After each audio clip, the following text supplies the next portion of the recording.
Abra sua Bíblia no livro de Lucas.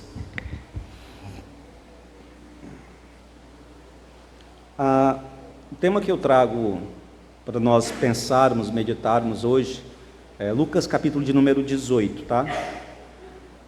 E o tema da nossa reflexão será em torno da declaração, uma declaração que Jesus faz, e essa declaração, ela, de certa forma, produziu uma situação desconcertante para os discípulos, né? Então, o tema seria isso, seria uma declaração que Cristo faz, que Cristo apresenta, e essa declaração deixou os discípulos numa situação meio desconcertante.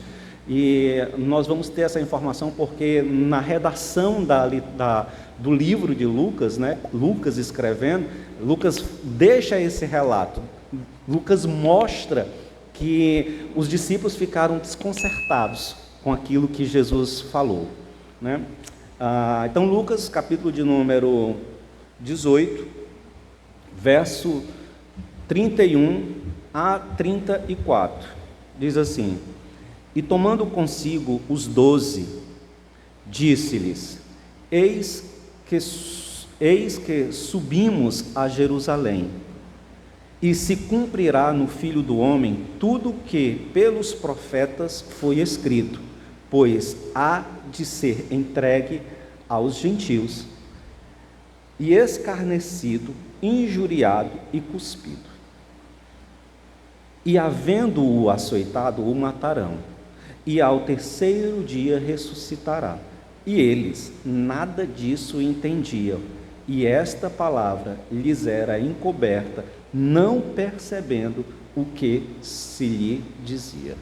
Então, dá para você imaginar aí a situação. Jesus apresenta uma palavra, dá uma informação, apresenta uma predição sobre as coisas que irão acontecer em Jerusalém, e os discípulos não entendem nada. Não entenderam nada do que foi dito. Como é que estava o coração desses homens? Seguinte, irmãos, preciso dar aqui umas informações introdutórias para a gente caminhar para a exposição dessa porção do livro. E que informações são essas? Esse capítulo, que é o capítulo de número 18 de Lucas, que nós já estamos trabalhando com ele já, se eu não me engano, se não me falha a memória, uns 4 ou 5 sermões, acho que é isso, a gente está trabalhando o livro de Lucas. Então, nesse capítulo, que é o capítulo 18, ele está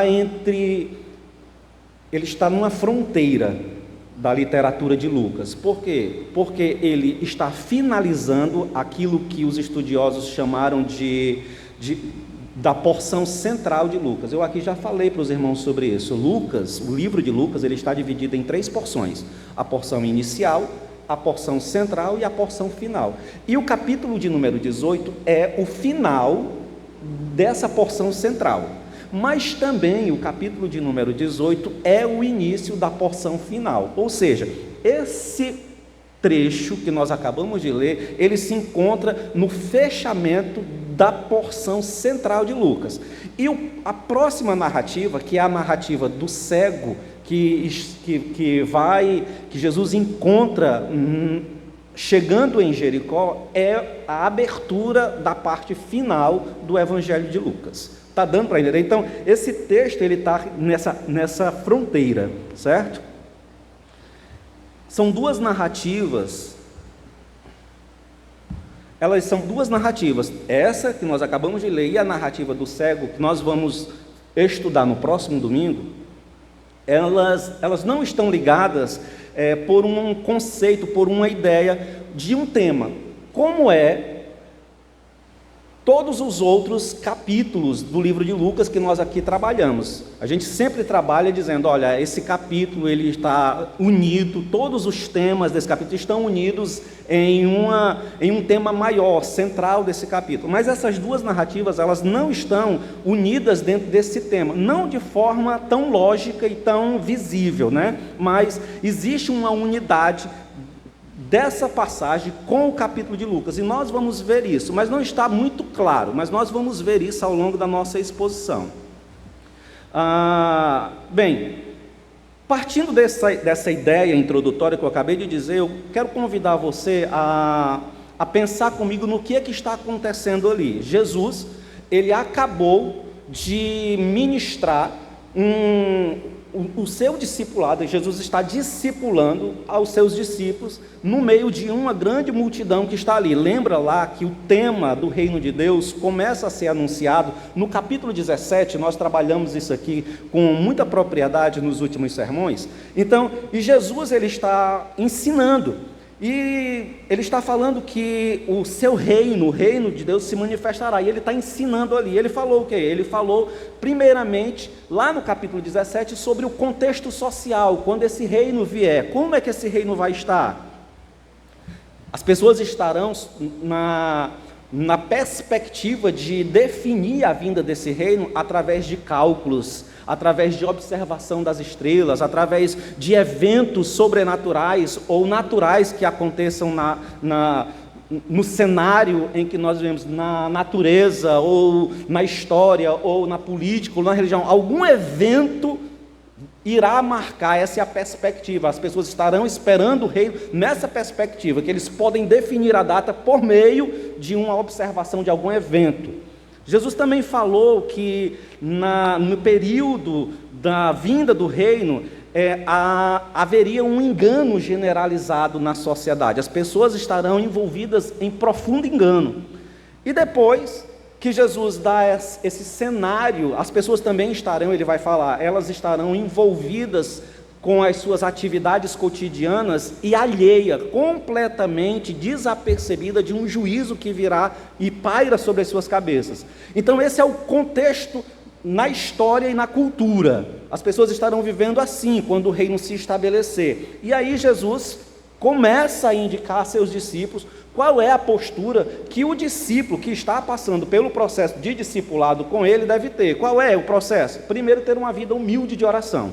Aliás, uma vida incessante de oração, mas também uma vida incessante de oração com humildade. A oração, ela precisa ser feita com um processo de humildade. Então Jesus apresenta isso. Diz também que aquele que espera o reino de Deus chegar, ele deve estar completamente dependente do convite do Senhor para fazer parte deste reino. E em terceiro lugar, Jesus fala sobretudo sobre uma cautela que nós precisamos ter para não sermos seduzidos pela avareza que atrai o coração humano. Então Jesus dá todas essas orientações acerca daquele, o discípulo que está esperando. Então, um contexto social e um contexto para o discípulo. Agora, Jesus retoma então, depois desse discipulado, depois dessas orientações, e nós trabalhamos nos sermões passados. Agora, o que Jesus faz? Jesus retoma o caminho que ele tinha traçado para ir para onde?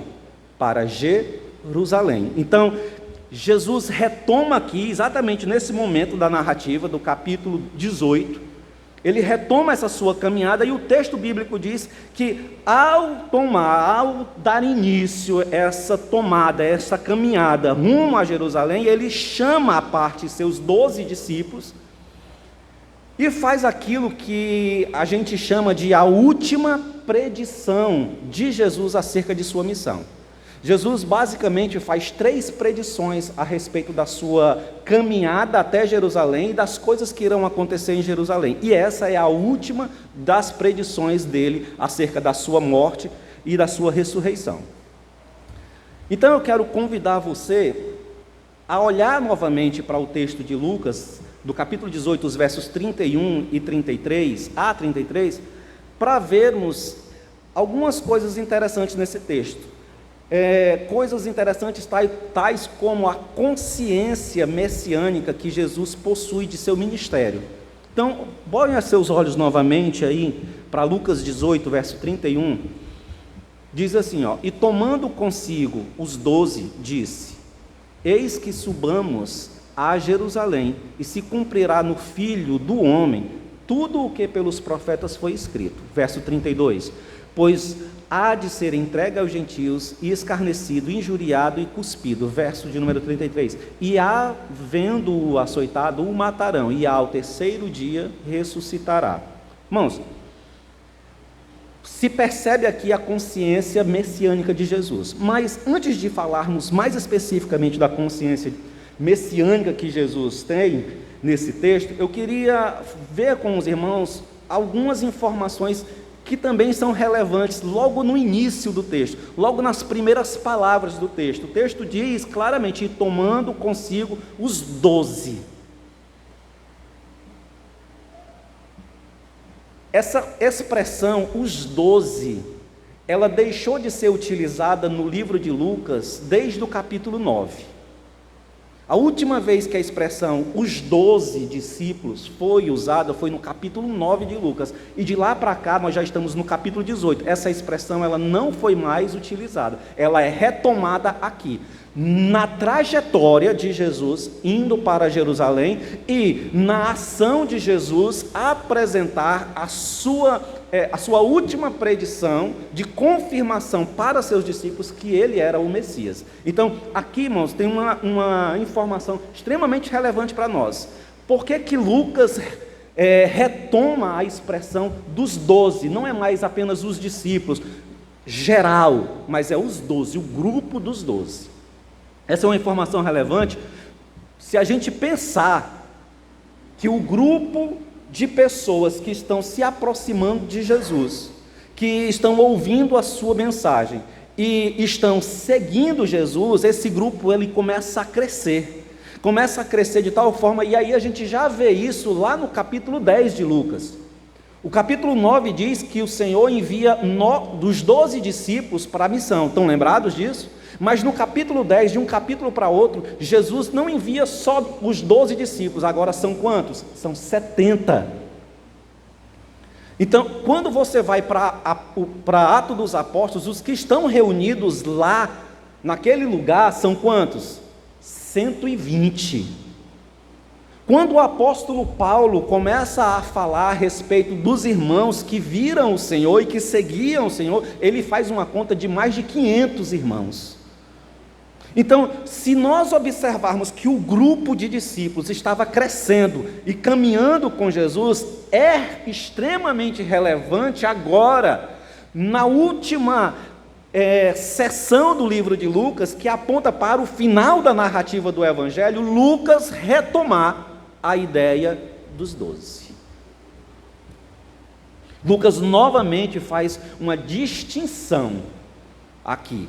Uma distinção entre os 12 discípulos, o grupo seleto que estava sendo discipulado por Jesus tete a tete, e a relação com todos os outros discípulos que caminhavam com Jesus. Irmãos, entenda aqui uma coisa: existia um grupo de homens que foi chamado pelo nome. Jesus chamou-os pelo nome, mas ele apenas não chamou-os pelo nome. O texto bíblico diz que Jesus passou a noite em oração, e ao amanhecer, ele desce do seu lugar de oração e chama pelo nome os 12 discípulos, que ele haveria de entregar a missão de proclamação de seu evangelho.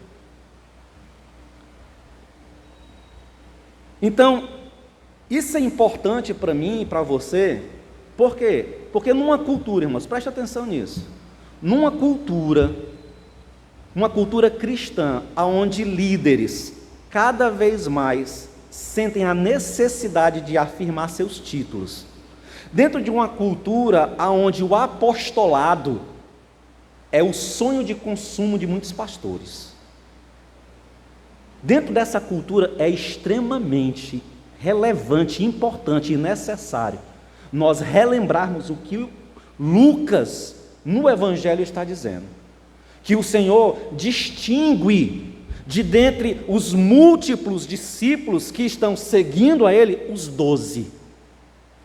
Aos 12 é aqueles 12 para os quais Ele separou, e é a estes 12 que Ele dá a revelação, a informação de que eles estão caminhando para Jerusalém, e indo para Jerusalém, ele será escarnecido, será preso, escarnecido, cuspirão nele e o matarão, mas ele ressurgirá ao terceiro dia.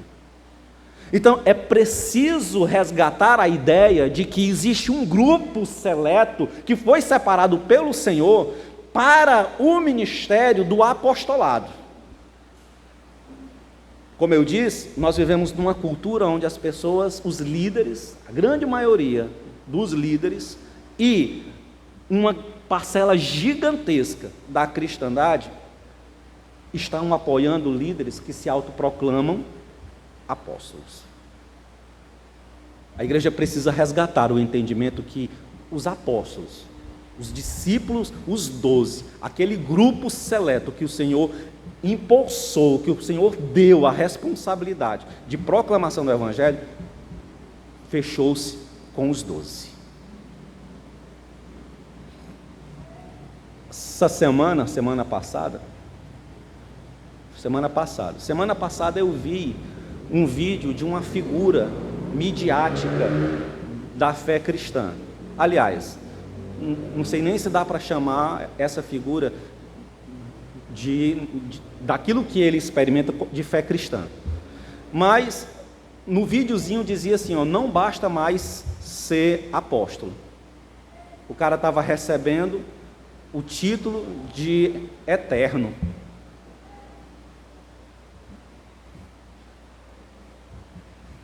Título de eterno. O que ainda falta inventar, irmãos? Essa é a cultura que nós vivemos.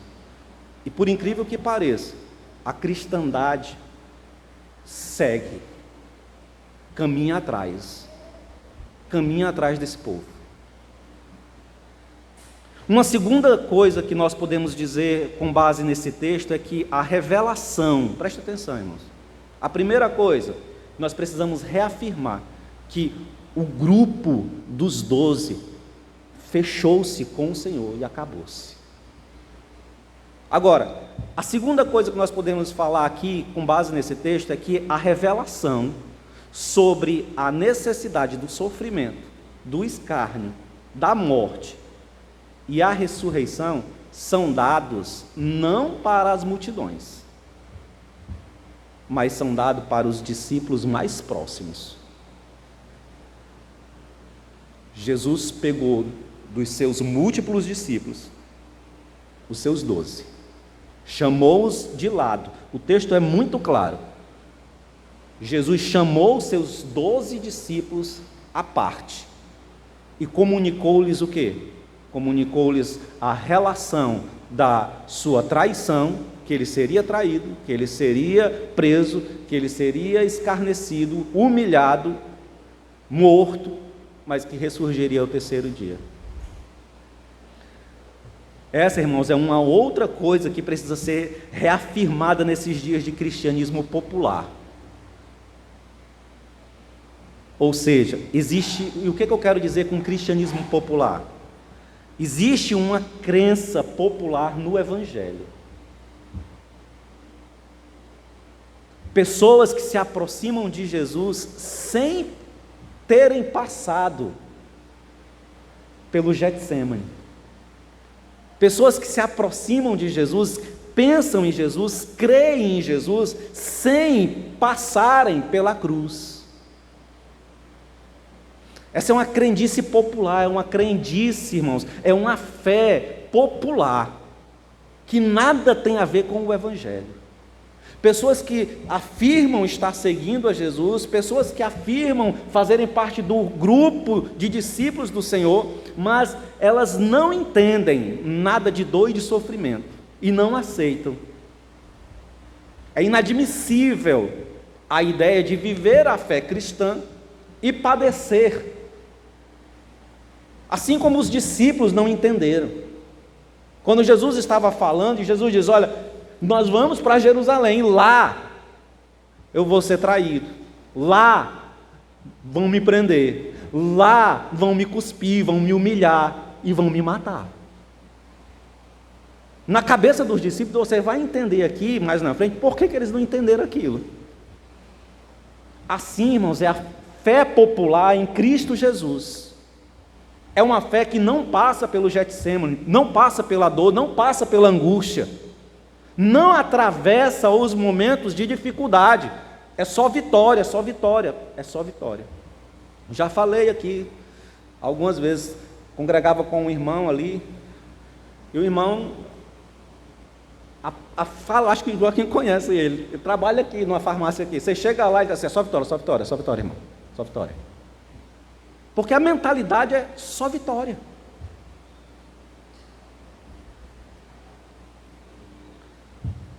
Pessoas que vivem uma crendice popular, lotando espaços de culto, sem terem recebido a revelação, irmãos, do escárnio, sem terem recebido a revelação da humilhação, sem terem recebido a revelação de morte. Irmãos,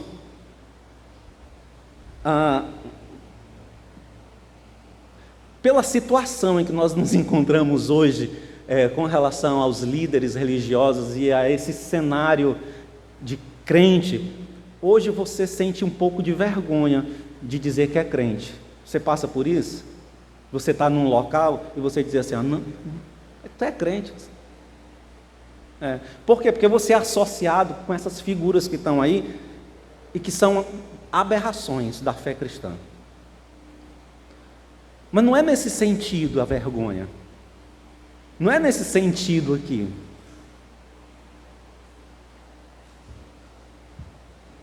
O crente em Cristo Jesus, ele precisa encarar a realidade que esse mundo não o aceitará. Promoverá sobre ele situações de humilhação.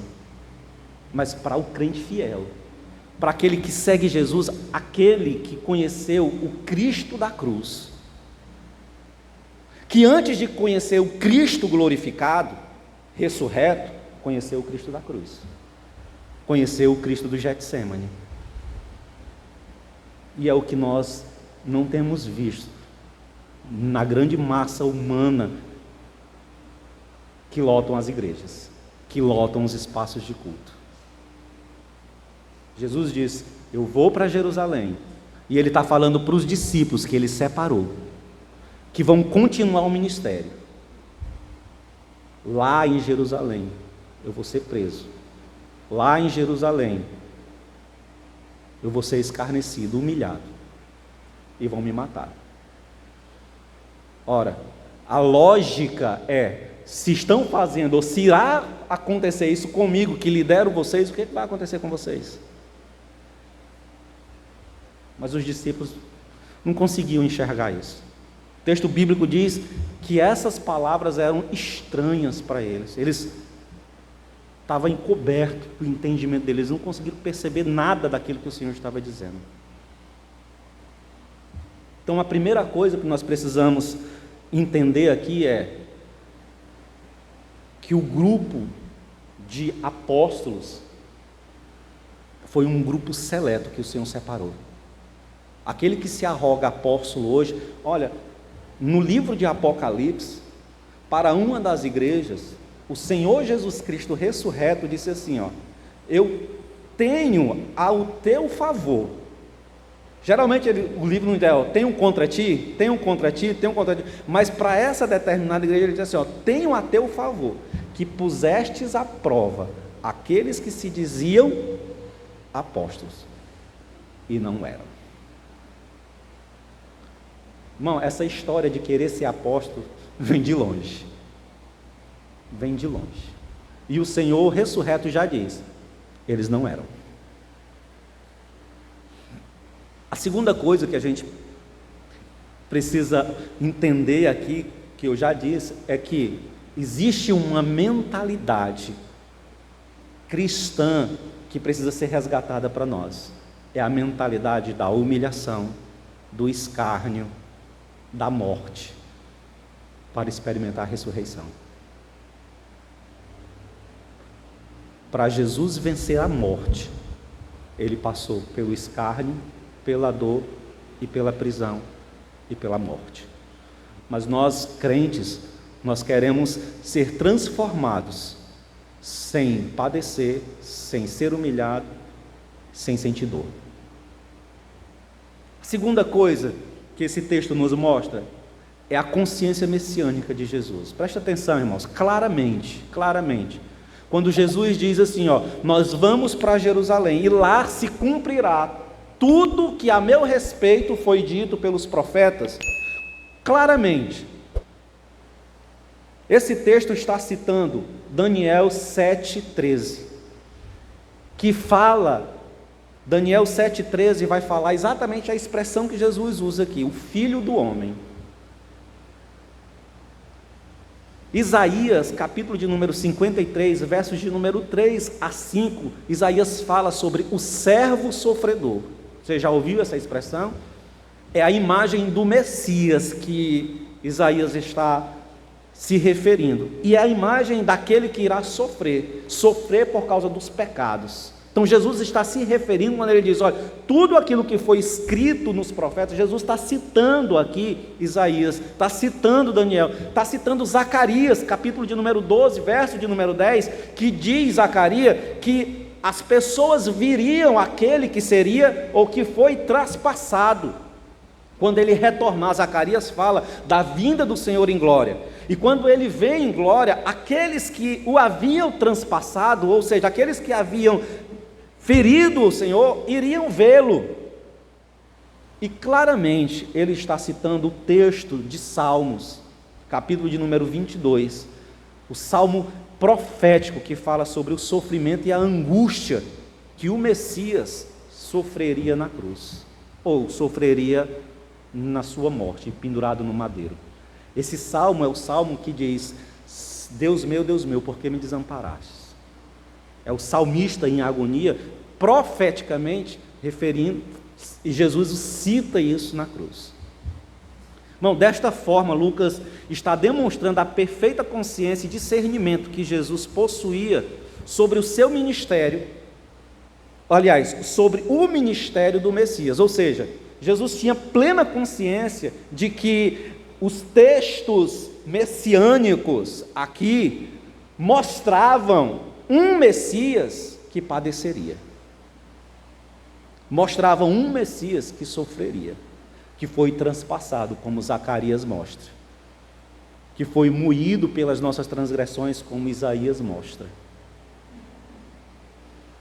E Jesus tem essa consciência, sabe, e declara isso na sua fala, no capítulo 18, para contrapor a compreensão que os judeus possuíam do Messias. E qual era a compreensão que os judeus tinham do Messias?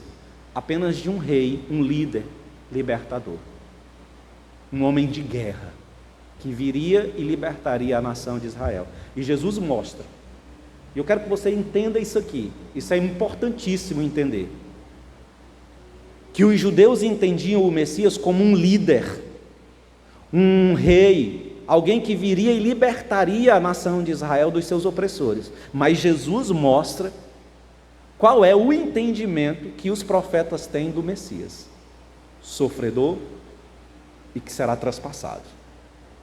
Amém? Agora, nesse momento aqui, nós vamos ver como esses textos eles vão se alinhando à ideia do capítulo 18. Ou seja, a ideia do reino de Deus. Reino de Deus que foi estabelecido, iniciado esse tema onde? Capítulo 17, estão lembrados?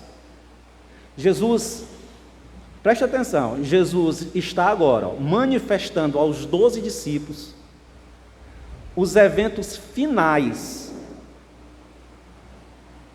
aqueles eventos que dão fim ao primeiro estágio do estabelecimento do reino de Deus no mundo. O reino de Deus vem em 2 estágios. Quais são os 2 estágios? Primeiro, a encarnação, a presença do reino na pessoa de Jesus Cristo. E o segundo estágio, quando esse reino vier em glória, após Jesus Cristo ser o quê? Morto e ressurgir. Amém? Você está com a sua Bíblia aberta? Está aí no capítulo 17? Ou, aliás, no capítulo 18 de Lucas? Volta um pouquinho para o capítulo de número 17. E aí, observa aí os versos de número 24 e 25. De fato, como um relâmpago relampeja de um ponto do céu e fulgura até o outro, assim acontecerá com o Filho do Homem em seu dia. Mas será preciso, olha, presta atenção, mas será preciso, primeiro, que ele sofra muito e seja rejeitado por esta geração. Aqui está lembrado que Jesus está introduzindo o tema do reino de Deus. Alguém pergunta quando o reino virá, e aí ele começa a dizer, olha, uns dirão que ele está ali, outros dirão que ele está acolá, não acrediteis, por quê? Porque como um relâmpago ele virá. Mas antes dele vir em glória, como um relâmpago, é preciso que essa geração o rejeite. E aí, irmãos, capítulo 18, todo o restante do capítulo 17 e todo o capítulo 18, como nós vimos, é o que? É o Senhor falando da vinda desse reino, mostrando como a sociedade estará e depois como o discípulo deve esperar esse reino. Ok? Está dando para acompanhar o raciocínio? Agora Jesus, indo para Jerusalém, diz para os discípulos como é que esse primeiro estágio do reino de Deus, da implantação e da presença do reino de Deus, se dará. Ou seja, ele vai ser morto, e vai ser rejeitado e morto por esta geração. Agora Jesus faz dessa declaração sobre a sua morte, que se realizará em Jerusalém, assim como os profetas haviam dito, assim como os profetas haviam declarado. Lucas relata, quando Jesus faz isso, quando Jesus faz o elo daquilo que ele disse lá no início, olha, precisa primeiro, para que o reino venha, primeiro que ele seja rejeitado. Aí Jesus agora diz o seguinte, olha, eu serei rejeitado, preso e morto lá em Jerusalém, para onde nós estamos indo. O estágio inicial da presença do reino se findará agora. Aí Lucas declara como os discípulos reagiram a isso, a esse fechamento da ideia da implantação do reino no mundo. Olha aí, verso de número 34, qual é a reação dos discípulos? Diz Lucas, preste atenção, até o verso de número 33 é Jesus falando, certo? Então Jesus está dizendo, olha, eu vou para Jerusalém, e lá em Jerusalém eu serei traído, cuspido, preso e morto, e ressuscitarei ao terceiro dia. Aí o verso 34 é Lucas tomando a narrativa e relatando, dizendo, e eles nada disso entendiam. E estas palavras lhes era encoberta, não percebendo o que se lhe dizia. Lucas informa-nos que as palavras de Jesus sobre o sofrimento, sobre a morte e a ressurreição não foram compreendidas pelos 12 discípulos. Preste atenção, irmão. É o grupo seleto. É o grupo que está acompanhando Jesus e que está sendo discipulado por Jesus. É aquela galera, aqueles 12 homens que viram o Senhor fazer prodígios e maravilhas, que o Senhor estava acompanhando dia e noite. Eles não entenderam. E provavelmente, irmão, presta atenção, provavelmente a dificuldade de compreensão que existia nos discípulos era porque eles já tinham uma ideia sobre o Messias, uma ideia cristalizada na alma, no coração, na mente deles. Estava ali firmado. Preste atenção, irmão, a essa altura do campeonato, a essa altura, os discípulos já identificavam Jesus como o Messias. Preste atenção, nós estamos caminhando para os últimos momentos da vida de Jesus, é a seção final do Evangelho de Lucas. Lá atrás, Pedro já tinha dito que Jesus era o Cristo de Deus. E Cristo é a palavra grega para identificar o Messias, que é uma palavra hebraica. Ou seja, é o ungido de Deus. Então, os discípulos já reconheciam Jesus como o Messias. E eles reconheciam Jesus como o Messias com aquela ideia que eles tinham do Messias. E qual era a ideia? Qualquer judeu tinha essa perspectiva. Um líder que irá conduzir a nação de Israel à libertação de seus opressores. Era essa a mentalidade. E é exatamente, irmãos, porque eles já reconheciam Jesus como um Messias, e por causa da mentalidade que eles tinham do Messias, isso se tornou um impedimento para que eles enxergassem por um outro ângulo a pessoa do Messias. Bom, essa informação sobre os 12 não conseguirem compreender algumas informações sobre no processo de discipulado, isso é muito apropriado para nós. Por quê? Porque eu quero que você entenda isso. Existe em todo ser humano, existem símbolos que nós possuímos, e esses símbolos, a grosso modo, falando aqui de forma muito superficial, esses símbolos que nós possuímos na nossa mente, em nós, eles são os responsáveis, digamos assim, por interpretar o mundo à nossa volta. Todas as informações que nós possuímos, nós racionalizamos essas informações através de símbolos que nós vamos adquirindo ao longo da história, ao longo da vida. Então, algumas pessoas chamam isso de visão de mundo. Então, o que é a visão de mundo? São vários conceitos que você foi adquirindo à medida, né, do seu desenvolvimento, e essas coisas, essa visão, essa forma como você vê o mundo, interpreta tudo à sua volta, passa por essa peneira da sua visão de mundo, e aí é essa visão de mundo que vai definir como você está entendendo uma coisa ou outra. Desta forma, irmãos, isso acontece com todo mundo. Desta mesma forma, os 12, aquele grupo seleto, possuíam uma visão, possuíam um discernimento sobre a pessoa do Messias. Para eles, o Messias era um líder religioso, político, que libertaria a nação de Israel. Então, era inadmissível a percepção de um líder que seria preso, humilhado, escarnecido e morto. Não dava para eles entender, eles não conseguiriam entender, eles não conseguiriam perceber. Apesar dos discípulos estarem ouvindo a palavra encarnada, Jesus é a palavra encarnada, irmãos.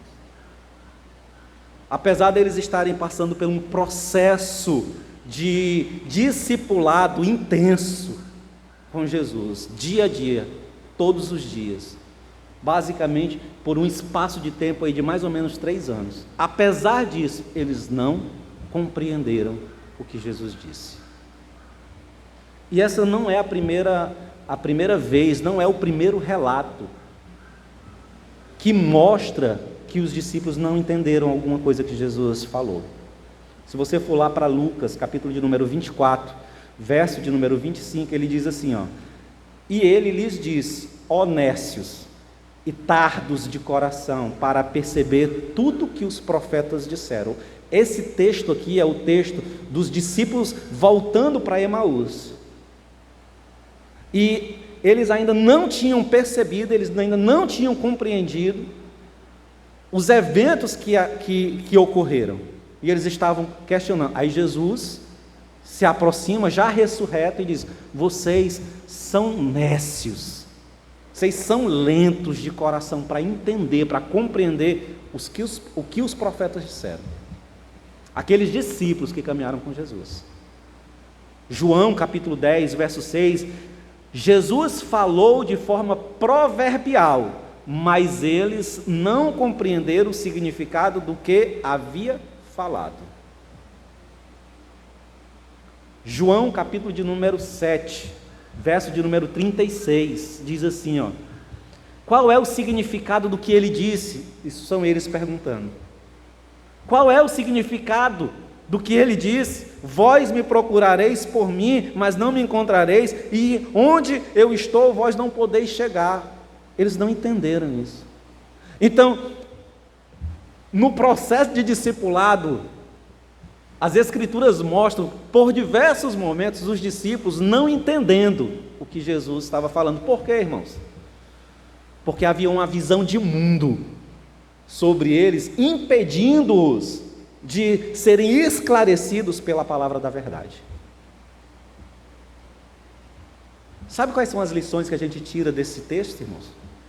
Primeiro, é que a revelação, presta atenção, irmãos, a revelação sobre a pessoa de Jesus, o Jesus misericordioso, o Jesus curador, o Jesus que sara, o Jesus que acolhe, essa revelação, ela foi dada para todo mundo.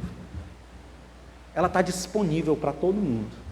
Todo mundo pode chegar na rua, saia ali e pergunte: conhece Jesus, cheio de misericórdias, o Jesus amoroso, o Jesus bondoso, o Jesus salvador, aquele que salva? Todo mundo conhece. Eu conheço o Jesus salva. Alguém vai dizer assim: não, eu tenho comunhão com Ele, converso com Ele. Agora, presta atenção, irmãos. A revelação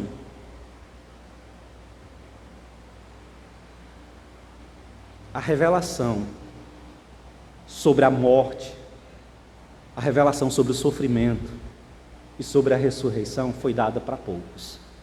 Foi dada para 12 discípulos. A revelação geral, assim, de um Cristo bondoso, misericordioso, ela está aí disponível para todo mundo. Mas só para os discípulos.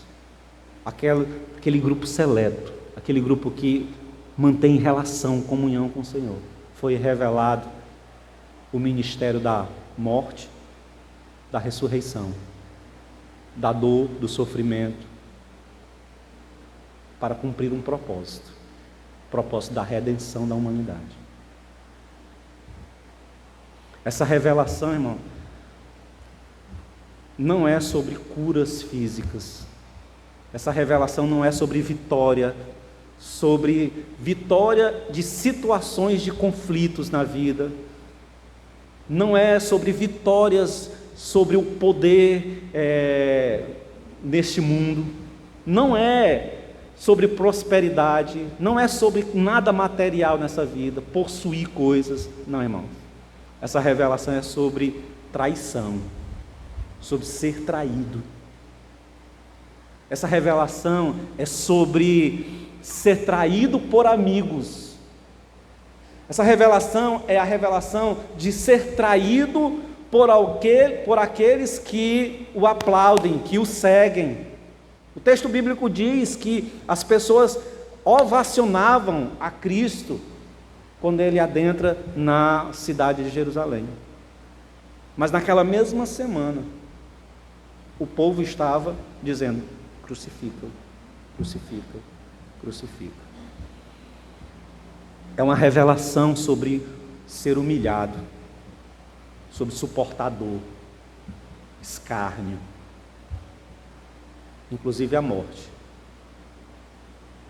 para o cumprimento do propósito da redenção.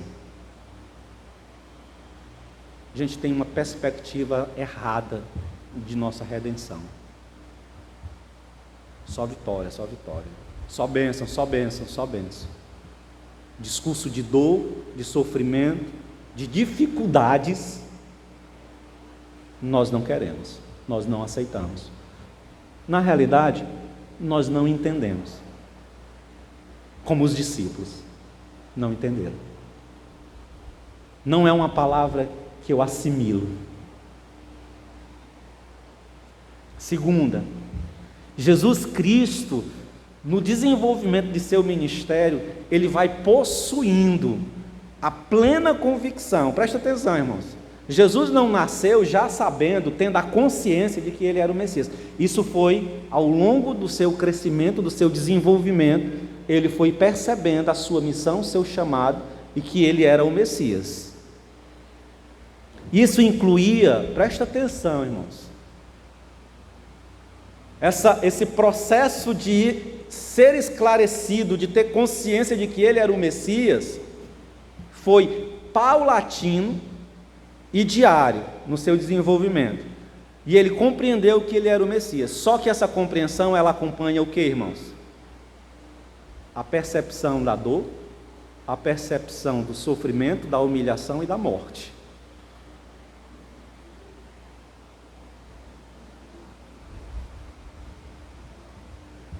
Os discípulos, aliás, o discurso e a ideia sobre a morte e o sofrimento de Jesus, sobre um Cristo que veio, viveu e morreu por nossos pecados, se tornou uma coisa natural nas nossas vidas, não foi? A gente não fala, né? Não, Jesus Cristo viveu, morreu, e isso foi pelos meus pecados. E a gente não pensa no que isso significou para a pessoa de Jesus.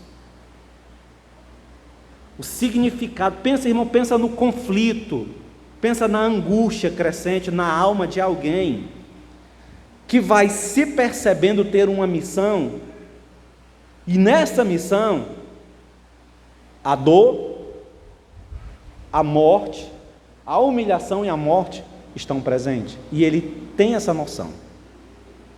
Agora, muito mais do que isso, nesse texto que nós acabamos de ver, capítulo 18, dos versos 31 em diante, nesse texto ele diz: vamos para Jerusalém, porque se cumprirá lá tudo que os profetas disseram. Ou seja, ele está sabendo que ele vai para Jerusalém, e lá ele vai ser preso, humilhado, cuspido, morto. Irmãos, se esse texto não revelar para mim e para você o amor que Cristo tem por nós, eu não sei mais o que pode revelar. Sério, não sei mais o que pode revelar o amor de Cristo por mim e por você. Alguém que tem a consciência de que a dor, a morte e sofrimento fazem parte do seu ministério, e assim ele continua. O texto bíblico diz que, amando aqueles que o Pai o deu do mundo, amou-os até o fim. Terceira coisa, sem a disposição, preste atenção, sem a disposição na minha e na sua alma para rever os nossos conceitos, para rever os nossos princípios, para rever que espécie de visão de mundo eu possuo e como essas coisas têm me feito vivenciar a fé cristã. Se eu não tiver uma disposição para reavaliar essas coisas, os ensinos de Jesus não farão sentido para mim, não farão sentido para você. Prova é, irmãos, isso aqui é tão prático, que você observa uma parcela gigantesca de pessoas que estão lotando as igrejas, semana após semana. Elas estão no ambiente sagrado, estão no ambiente da adoração, ouvindo as Escrituras, sendo expostos à palavra de Deus. Mas, quando você olha para a vida delas, essa palavra semanal, essa palavra que está sendo ministrada, não tem um efeito aqui. Por quê? Porque a pessoa não está entendendo. Por quê? Porque a pessoa tem uma visão de mundo, ela tem princípios que ela estabeleceu na vida dela e ela segue a vida dela de acordo com os princípios que ela tem dentro dela. A palavra de Deus é só mais uma coisa, não transforma os meus princípios, não transforma o meu caráter, não transforma a minha percepção das coisas. E quando essa palavra confronta a minha visão de mundo, a minha ideia, eu simplesmente Não entendi. Não foi para mim, não é comigo. Irmãos, finalizo aqui. Em uma cultura acostumada com a ideia de vitória, uma cultura acostumada com a supervalorização da individualidade e dos direitos, do bem-estar, da felicidade, da tranquilidade, do prazer, como uma recompensa por estarmos na religião certa, ou do lado certo da fé, torna quase que impossível enxergarmos algum ensino que a dor pode nos apresentar. Torna quase impossível enxergar qualquer ensino que o sofrimento possa promover. Numa cultura onde nós valorizamos por demais a vitória, uma cultura onde nós valorizamos demais o bem-estar, onde nós buscamos isso com força, com vigor, é incompreensível qualquer perspectiva de que a dor e o sofrimento possa me ensinar alguma coisa. É impossível eu aprender que Jesus me chama para morrer. Jesus me chama você para morrer. É ou não é? O chamado de Cristo é que o velho homem morra. Essa percepção do mundo, essa prática mundana, morra. Para que ressurja um novo ser, uma nova natureza, uma nova percepção da vida. Nós não queremos, irmão, morrer. Morrer dói. Ninguém quer. Ninguém quer sofrimento. Ninguém quer passar a transição do velho homem para o novo homem. A gente quer o novo homem, mas sem passar pela morte. A gente quer o novo homem, mas sem passar pelo sofrimento. Lembra que eu falei? A galera está transitando, pulando, pegando o atalho, está indo para Cristo sem passar pelo Getsemane? Está indo para Cristo sem passar pela cruz? É isso. Tais ideias, irmãos, de dor, sofrimento, angústia, de esmurrar meu próprio corpo. Paulo diz isso. Esmurrar o próprio corpo. Essa ideia não vai fazer sentido para quem está com o entendimento com uma nuvem espessa cobrindo. E essa nuvem espessa que está cobrindo ali é uma nuvem obscura de uma fé cristã popular que é profundamente corrompida. Nós precisamos resgatar o Evangelho de Cristo Jesus, que nos ensina a sofrer, que nos ensina a matar, aliás, que nos ensina a morrer, a matar a carne, para experimentarmos a ressurreição de Cristo. Reavalie como você vê o mundo. Reavalie como você vê as Escrituras. Reavaliemos como nós estamos nos comportando diante dos ensinos do Senhor. Não estou entendendo e por isso vai. Porque eu tenho estabelecido na minha mente uma forma de como a vida cristã deve ser. E aí, eu não reavalio mais nada.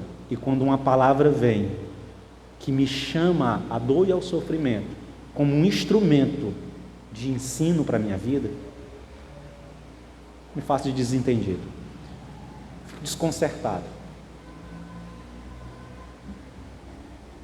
Jesus ensinou seus discípulos. Ensinou, falou com eles. Mas em muitos momentos eles não entenderam.